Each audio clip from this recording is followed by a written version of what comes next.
often talk about environment, nutrition, lifestyle load triggering chronic disease. And the one thing that we don't talk about much here is acute care, genetic conditions, meaning that all of what we try and resolve, we believe can be prevented. Chronic conditions, diabetes, cholesterolemia, for example, a lot of female hormone issues. But there's some conditions that are genetically rooted, meaning that they're going to happen. This isn't what we deal with or what I claim to know much about. But our healthcare system, I have to say, does an amazing job of this. This is part of the problem where, because we have such an amazing, the best our civilization has ever seen, the best acute care response. You break your arm, you have a terminal condition, you go to the hospital, they're going to take care of you like never before. We've never been able to do it like we do it now. The technology that exists, that toolkit is then applied to chronic disease, and that's where we have a bit of a failure, where it shouldn't be a reactive, responsive, narrative. It should be more about prevention and wellness. Meanwhile, there's really good work being done in our hospitals in North America in terms of acute care and genetic conditions. Goldman Sachs says that, genetic therapies and genetic therapeutics are going to be a $4.8 trillion industry by 2030, which outweighs the entire healthcare industry, which is $4 trillion as a whole right now. And I'm speaking about American terms. So today we have with us Tymaz Bagbani. Incredible story, specifically in what we rarely ever get to talk about or rarely meet people about, the acute conditions that they're happening. Whether it comes to environment, nutrition, lifestyle, it's there, it's happening, and you have to deal with it, and you struggle. And then you have guys like Tymaz that go through this and come out the other end, and you wonder, how did they make this happen? So first of all, welcome to the show. No, thank you for having me, man. Excited to be on. Yeah, it's awesome. So you're now, embarking on your new career as a musician. But what people don't know about you is that you're 24 years old and you've already battled cancer 3 times. Yes, 3-time leukemia AML survivor. Leukemia. 2 bone marrow transplants too. Was that done all here in Canada? Yeah, all at sick kids. Yeah. So when was the first time you had an issue? So I was first diagnosed when I was 11 with leukemia when I was grade 7 summer. And then I just was training like how I usually train, and then I just always was one of the most fit people on the team and stuff like that. And then I just noticed that in the physical sessions that we were doing, I would start falling back more. And then just through mother's intuition, she just noticed something a little off. And I would just have bruises, but I just always thought I'm an athletic kid. I just always would get bruises. We went for a blood test, and I basically had like no cells left when I was training. So and then that's when they took me for that, and they told me I had leukemia. How long did it take to get from I'm not feeling right, I'm going to the doctor, to you're diagnosed? That was within a week. Within a week? Yeah. And when did the treatment start? Right away. Right away? Yeah. So you were put into sick kids, and I can imagine the family must have just been destroyed. Star athlete, 11 years old, all of a sudden, So so you get into the treatment, and I'm going to fast forward a little bit. In your teens, you got back to it. You were a star player. You actually flew to Europe to play. And this was after, was it 1 or 2 bouts? 2. 2. Then it happened again, a 3rd time. Yeah, while I was there. While you were in Spain. Yeah. So what happened? You got flown back to Canada, or? Yeah, so basically I was there, and then I just always, that's why when your platelets are low, you bruise easily. So that's so you already recognize the signs. So that's always that's the only thing that ever really made me nervous was the bruises and stuff. Yeah. I'm running up the hill every day by myself in Spain, and I'm getting more tired and more tired. It's not making sense to me. I'm training so hard, supposed to get stronger and stronger. It's opposites happening. And then I did a blood test there, and they're like, yeah, you could just get internal bleeding from a header. Your cells were so low. So then they went there. They said, stay in the hospital. You can't go to training. My mom came straight there from here, Toronto, to Spain, picked me up, and we went straight from the hospital in Spain to airport to hospital here. That's insane. And in that journey, so you're with your team, you're in Spain. What was your intention? What did you think? Forget about you got sick in Spain. What was your goal in Spain? Was soccer your future? That was my life. That's the reason I'm here today. It's that's all I did. All I thought about as a kid. All I wanted to be was just I was lucky. I found my passion, my calling at a young age. I started at 5, and I just put my whole life in there. And that's whenever I got sick, I would train while I was in the hospital. My dad would hold my IV pole. I'd bring cones, dribble in the hallway. In the hospital? Yeah, while I'm getting chemo, everything, just to not lose as much time. Because every time I would go in, it's you might be stolen, but like when you're like in a frozen in that moment, it's like there's everyone else is progressing and everyone's getting better. So like I was getting double the fallback. So then it's just like just try to stay. That's really was all my thoughts was staying at the highest level. You just focus on getting better and getting back to soccer. Yeah. Yeah. And in that, I mean, we all, you know, when it comes to certain cancers where we kind of know why, you know, there's hormonal issues, there's maybe environmental exposures, and then you know what to deal with. And what you have, it's kind of like, why did this happen to me? And this is where a lot of people say that one of the biggest things that gets you out of it is the willpower, you know, the struggle. 100%. Yeah, like still to this day, no doctor can really tell me why this happened or really no underlying conditions, not family history in this disease. And like it's just the will. It's just like how I said, I never thought that I would die, so that's why I didn't. So what did the doctors tell you? Did they tell you were never going to die or that you are going to? Yeah, when I came back from Spain, they gave me 6 months. They didn't even want to give me the treatments. They said it's just going to do more harm than good.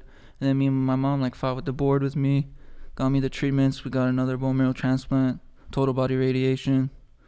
So you were told not to even try? Yeah, I was 6 months to live. 6 months they gave me. Wow. And then when I beat it all, is when I was like, I don't know if you want to go to there. It's like when I got my second bone marrow is when I put me in the wheelchair, and with chronic graft-versus-host disease, a whole new disease. So this is something that, you know, people don't realize when it comes to you hear about, call it side effects, you know, but what you had is very different than a side effect. You literally spent the next, 5-6 years in a wheelchair, right? Yeah. And this is not because of the cancer. This is because, so describe that, because you were telling me about it earlier and it blew my mind. So basically the thing that actually cured the cancer is what does that. So it's the transplant. So basically, you know, when you get a transplant from somebody else's, that's why they try to get a match as close as possible. So, and there was nobody, and so it was an unrelated donor also because nobody in my family was a match. So when I got the bone marrow transplant, and your bone marrow is your cell factory, that's where all your cells are made and transition. Your cells is everywhere in your body. So then when I got my body basically just went to war with itself. Because like they want a little bit of graft, what they call is graft-versus-host disease. So like you versus the graft is the transplant and you're the host. And they go so that they could see that it attacks the cancer and that it's like going against the body, but it just inflamed and got out of their control. So basically there, you know, one side had to win and the wrong side won. And want too hard and want too much. Like it just basically like they want a good little tiny little battle, but basically they just like nuked it. So your body then got out of control. So the cancer was eliminated, but you've now had a whole other disease to deal with, which put you in a wheelchair. And what was that like? And that was like the worst. Like I always say, I'd rather have gotten cancer again than that, because like I could always get back to soccer. I always have my body back, because cancer is like you go and you deal with it, but then you can get back to like nobody can even know that you were sick. Like, well, with me that was the case. Like I was going back to soccer, but this is like it affected like my body. Like I couldn't play. And that's what like get me stuck in a bed, and just a lot of things, you know. And so you were saying that you know, the wheelchair wasn't just like weakness or you're knocked out, but literally your skin had issues, your body had issues. Yeah, level 4 contraction. So basically all my joints were stuck in rigid positions. That was like the problem, and the skin got so tight and everything that just like that the range of motion was like gone in all my joints. And I had to find specialists like from out of the country. Even here, they told me you should be like happy you're alive. The best doctors in the world. That like walking again is like impossible. Like you should be grateful you're alive is a miracle. And I said that's not what I did it for. You know, it's like I have bigger goals. I have bigger plans. I didn't go through all this just to fall short here. And then so I pushed through it. And we met a doctor in Iran from Russia that had a conference there. It's a new surgery called Elizarov. It's like an old surgery they invented like 70 years ago. It's like kind of looks like, I don't know if you remember Forrest Gump, how he had those things on his legs. Yeah. But like it's like goes straight into the bone, like 8-inch screws. So on each things like that. So then my knees were stuck like in a bent position. So every day with the wrench, it would turn like this to get a millimeter every day. And over a year, I did each leg. So you were permanently like in the wheelchair position. Yeah. Like in a seated position. I couldn't stand anything, like nothing. So literally there was just no range at all. No range. Imagine like even you, if you break your arm and you just keep it like this for like a year, it's gonna get stuck like this until your things. And then imagine having the skin and all these things on it. It's just the range of motion is gonna get very tough. It's like the body. So then I had to basically break my body to build it again, literally. So the screws were put into the bone, Mm-hmm. And that process of opening it up, like that, adding the sort of tension of a millimeter or centimeter out as you go along, how long did that take? Each leg about a year. Each leg? Oh, so they were done separately? Yeah. It's too much to do at once because like you still have to like be because this is like you're like out. You're not functioning when you have that. Your leg is just stuck like this. Imagine like Right. you can't do nothing really. So you're in this frame, literally you're carrying this massive frame around with you everywhere you go. Yeah. So that must have been a load on your family, taking care of you. And So it's been a long process to get to this point. So yeah. And you were out of the wheelchair within the last, what time, about a year like ago? 2020 summer, yeah. Oh, So, wow. So just recently. Yeah. Yeah. I got back fully independent, driving now, got my own car, like doing everything. That's incredible, man. So your story, I mean, it could have gone in any direction, meaning that, first of all, it started at 11, right? When you were 11, what did they tell you in terms of prognosis? How serious was it? Well, like, I'm sure, like they're telling my mom, like I'm still only 11 too, so it's like kind of hard to take in everything that's happening. Like, but I was like always a smart kid, but it's like you hear cancer and stuff like that, and it's just like, but just to me, like I'm just like I don't know, I have a different mentality. It's just like I can't picture myself going out or like stuff like just beating me that I can't really even see. Like, you know, it's something you're fighting that you can't even see, and then it's just like, so I'm sure that those kind of talks, like, of course, they give you the chance, like you're fighting for your life, but like it's more, I think they deal with the because I'm only 11 at that age too. 11. And then the second time was what age? I was about 14, 15, yeah. And the third time was what age? Like within a year after, so like 15, 16. 15, 16. So there's a bit of a gap in between, and everyone felt comfortable, like you beat this thing, Yeah, when it came that's back what they even say. Like with cancers, like if you can do it for like 2 years, you're like in the clear. you know? Yeah. And then like 2.5 years when I got my first relapse, and then 10 months after that, I moved to Spain, and then with like 2 months in Spain is I relapsed for a third time. Wow. And so the work you did in Iran, how did you end up getting to Iran and discovering this therapy? So one of the residents at Sick Kids, they were like saying, when they were saying nothing, me and my mom were going to like every physio doctor here, just trying to look for everything.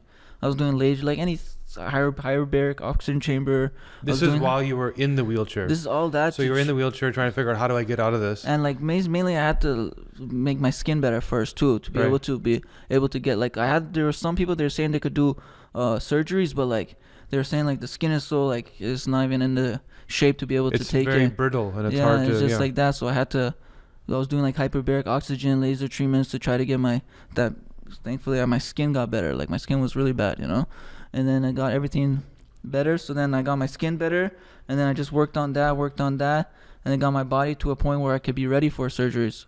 Well, yeah, for the resident doctor. So basically, I don't know, in Montreal they have a orthopedic hospital called Shriners for children. Right. And he did like his residency there, and he said it's just basically for orthopedics, but they said maybe you could try this from there. And then we met a doctor there, and then the surgery I was talking about in Russia, they performed there in Montreal. In Montreal, yeah. Also. So the tie-in went around. You didn't actually go there. I did, but that was just to meet the doctor, get the sense of the surgery. To Montreal too. And then we found out that like they could perform it here in Montreal. Right. So I think what some people may not be familiar with, the condition that you're talking about, when it comes to the skin, it's not like just tight or rigid. It's equivalent to like being burnt. Yeah, it's like 4th degree burns everywhere. Like from like they told me I was gonna, like, I had to change my dressings under anesthetic every week. They told me I was gonna die from infection just from that. From infections. Just because like they're saying your skin's just gonna keep breaking apart till like, you know, there's no, because your skin is your first layer of defense too. Yeah. To all like things. So like it's tough, you know, like, and it's like level 4 is like your skin, and then it's your scar tissue, then it's your muscles, so all that got affected, you know. So the skin is healed now? Yeah, 100%. Right? It doesn't seem like there's anything like a burn or the tightness or... I just have still like tightness in my like skin, so it's not 100%, but like everything's functional, you know. Okay. And so you've now shifted gears, and as a person that strives and drives, you're now entering a music career. Yeah. And when did that start?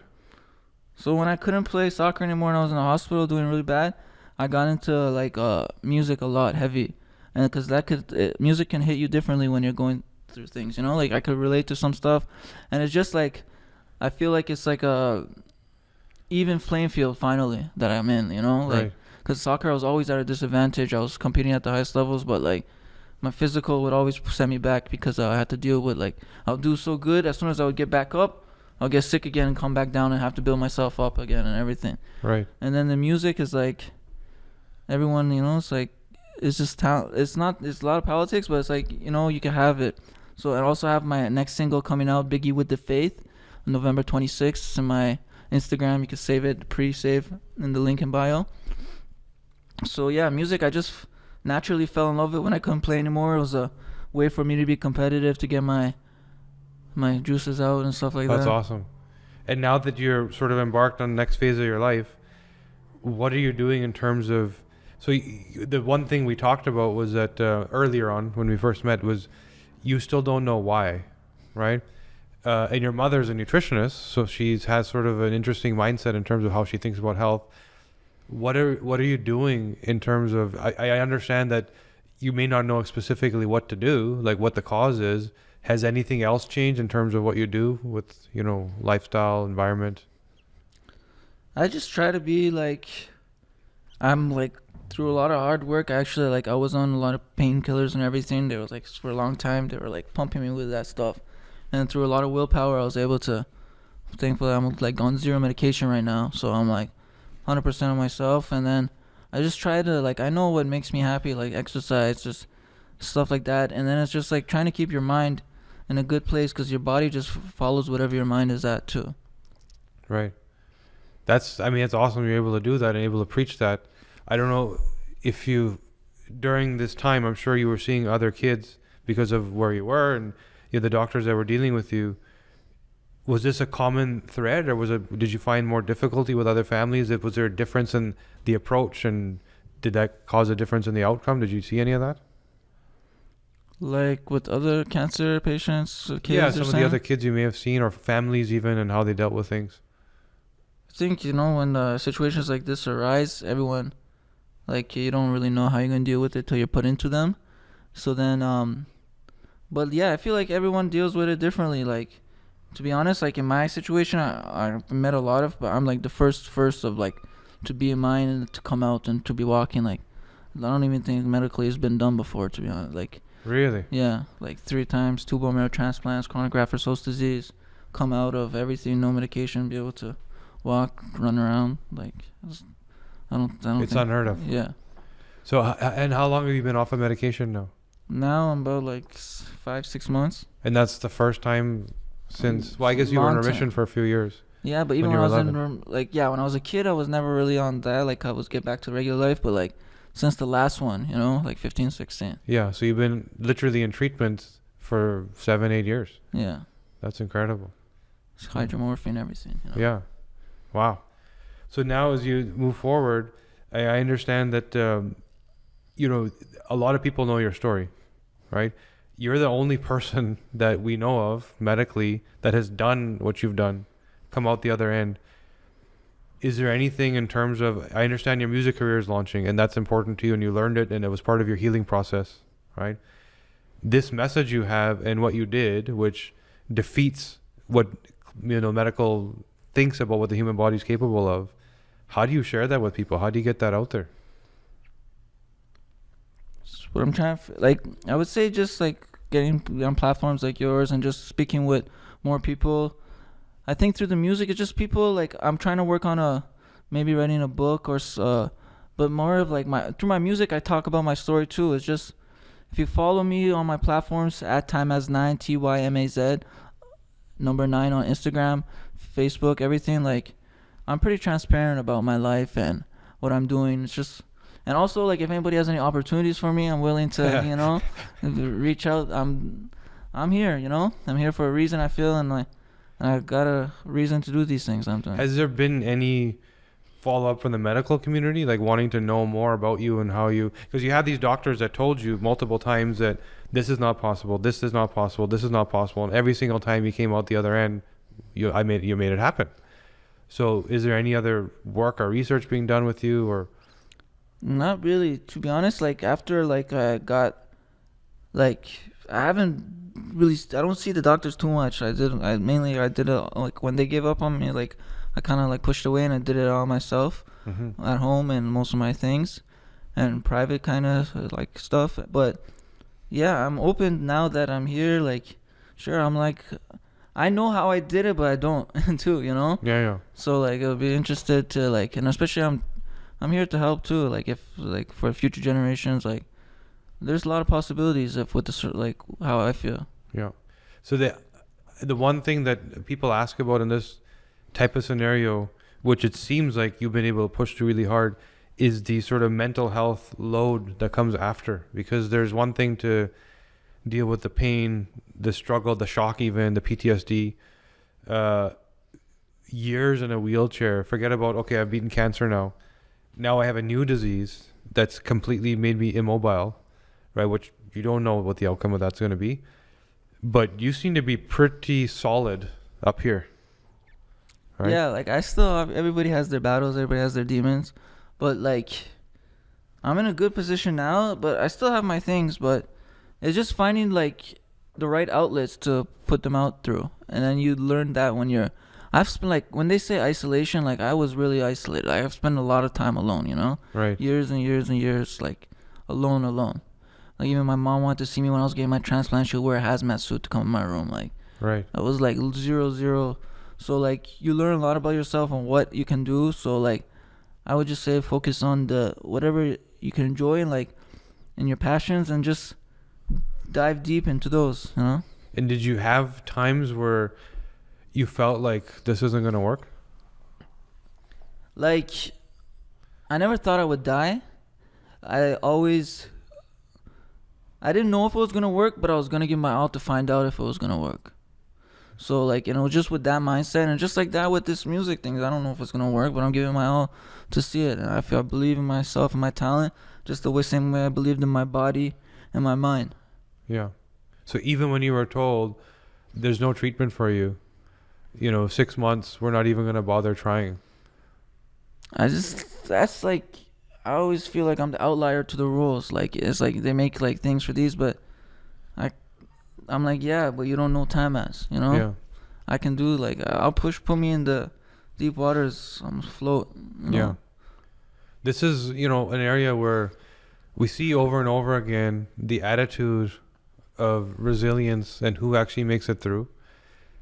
And it's not just attitude in terms of like, let's make a conscious decision. Like I'm going to make it happen. And that allows you to then start to do the things, right? You have to decide first. It's also your body sort of, the cells communicate to each other. So what you're thinking, what you're feeling, the emotions, the belief, even your words and the energy that you put out there, right? When you're speaking, you're not just speaking to the people listening, you're speaking to the own cells of your body, whether it's through vibration, through transfer of energy, through belief and what that does to your system. So this is where that phenomenon of the person who, believes hard and pushes hard. You look at Lance Armstrong and he had a very similar situation as yours, not the multiple occurrences, but the prognosis. It was like, there's no way you're getting through this. Mm-hmm. But you have a champion, multiple time champion who just has that mindset of, no, I got to figure out how to win. Right. And then we see that in you, and that's awesome.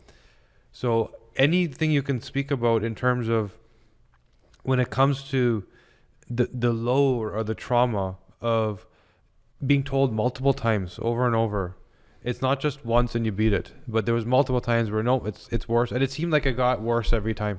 Mm-hmm. How do you deal with that load of negativity and push through and kind of stick to your beliefs? Well, I would like 1,000% agree with everything you just said, and the mind, like, and the cells have a very close bond, and whatever the mind is sending out, your body is gonna respond to, and that's like how I feel like I got through that. Like, it's like not what other people think of you. It's like that's what they say. It's more important when you look in the mirror and what you think of yourself and what you can do. Like, that's what really sets your limitations in this world. So like when I would do that, I would see like every time would get harder and harder, and just like it's like you could either say, oh my god, why is this happening, or it can be like these challenges are made just for me because I'm like the strongest and I can do them, you know. And I just had that, and then I was lucky I had soccer at the time to always fall back on and like push for my goals, and now I have my music. And it's just you can't like, you gotta live in the now, but you gotta realize everything's not gonna be in the now too. So you're living for. So the now is the thing you got to deal with, but you're living for the future. Yeah, and it's like living for, like, in your brain is the reason, like, you go to night, like, I can't tell you what you think of in your night or what makes you happy or what you do, but you know that yourself, and like, just keep those in your thing. There's things that will, like, try to defer the track towards that, but, like, yeah, like, you just gotta keep it in the goal like that. It's like I can't really even explain to you too much of, like, how I stayed so, like, positive. Like, I really think it's like it was just like instincts and, like, really soccer and music is what brought me. Like, yeah. And when you were in the hospital practicing with your cones in the hallway, did you get support, or were they telling you got to rest, your body can't handle this? No, like, even when, like, they can't really when you're in that situation, like, they're just trying to, like, that situation, they're just making you comfortable with that when you're in those kind of situations. And, like, that's, like, good, it's like, because then, like, I'm still a kid at that time, but they know that, like, for him to he still wants to play soccer while he's going through all this, like, it's healing mechanisms too involved in that. So I don't think they would be too. So how much work have you done in terms of trying to figure out why this happened? Like, not too much, to be honest. Like, I'm not too sure how much, like, I can too, Yeah. Like, they just happen and it's dealt with, It's interesting that we find that there's been people we dealt with that are very resilient, like yourself. And because the focus, and you need that brain power in terms of next step, outcome. My goal is to heal. And the why, or, not only the why did it happen, why did it happen to me? You find in the people with resilience, they're not even asking that question. Because it's just, what's the next step? Okay, this is happening. What are we going to do about it, right?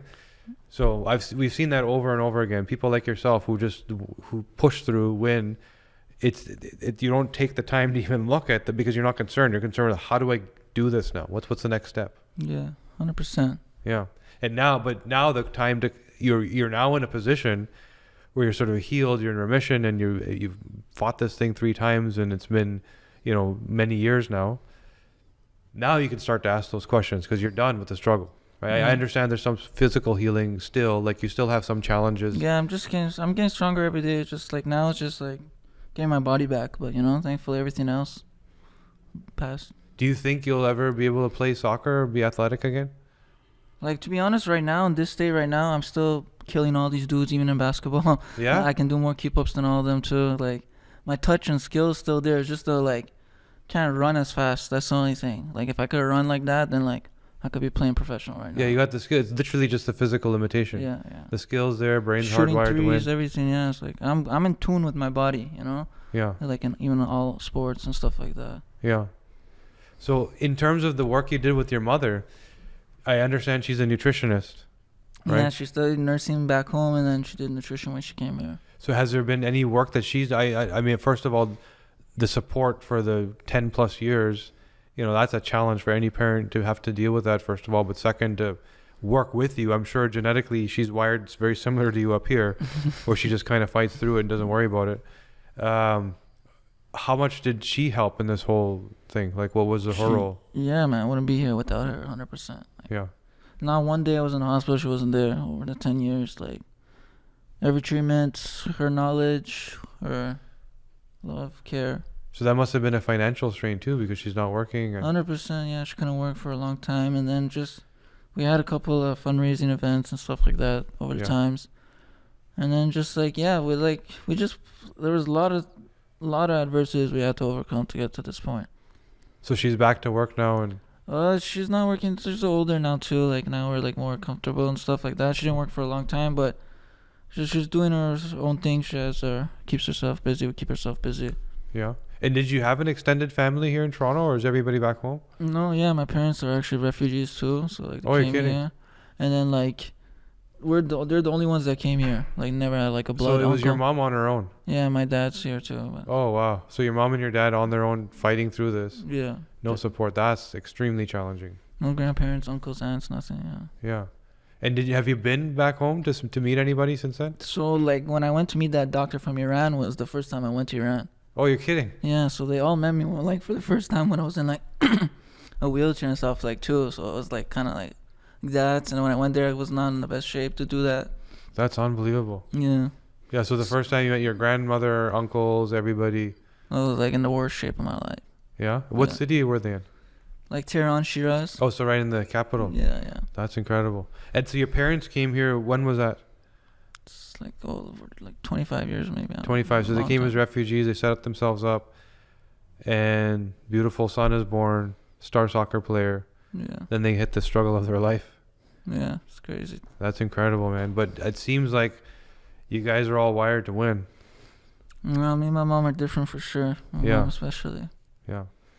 So I'd ask you, I mean, is there any words you want to mention to anybody? Okay, I'm sure that everybody is floored by your story, and everybody's probably inspired by your big win. Anything you think people should know? I would just say, like when they say impossible is nothing, like if you're like passionate about something, you put in the hours and you're dedicated, like you really can get anything you want done in this life. There's really like no excuses, to be honest, if I'm like being straight up with you guys. And like it's just like, that's why I say passion is like, I use that word a lot in this interview, but it's so important because that's like what drives everything in your daily, like for you to wake up out of bed when you want to be. If you want to find the discipline, you got to be passionate too in it. Like that's how I feel, like my experiences. And it's just like, I've been through all this and I feel like I have a lot to offer. Like my music is really good. If you follow me, I'm available on all platforms, Tymaz, Tymaz. I have a lot of great content on my Instagram socials at Tymaz9, Tymaz number 9. And it's just, yeah, man, it's just like, I don't even know what else I could. No, I mean, what you said, impossible is not impossible, right? That word shouldn't exist. Yeah. Yeah, impossible is something we use to limit ourselves. I mean, Elon Musk is worth $300 billion today, right? I'm sure many people told him. In fact, there was a time where he was caught crying because his mentors told him what he was doing was not possible, right? And he just had to decide that they're wrong. And you did the same. You taught your body. You told your body that what it's trying to do isn't possible. You know, you told your body when you were bent over in a wheelchair, immobile, joint stiff, that this is not the final answer, right? That there's another way to get through this. And you found it and you did it and you went through the pain. I can't imagine the amount of pain, you know, literally like 4th degree burns head to toe. Not literally that you were burnt, but that level of tension and injury to the skin. And to gain the range of motion, like my like physio, my things is like, it's like literally getting an arm bar. Like basically one person just holds me down, stuck in like a thing, and just like, when I say I rip my body to be able to move it, like I literally ripped it. Like, you know, like your arm doesn't go more than straight. Try making your arm more than straight. Like, and then pulling on that. So literally, like my arm does this. Yeah. Now I gotta train it to break the joint. Like and try to make your elbow like go till here. Yeah, go the other way. That's literally what you did. Yeah. Millimeter by millimeter by millimeter. Yeah. Yeah. So people don't realize the struggle. The struggle was real, but we're here. You know, that's why. And I got a story, and I'm excited for the future, man. I have a lot to offer, man. That's awesome. Well, Tymaz, it's awesome that you joined us, and I want everyone to hear your story.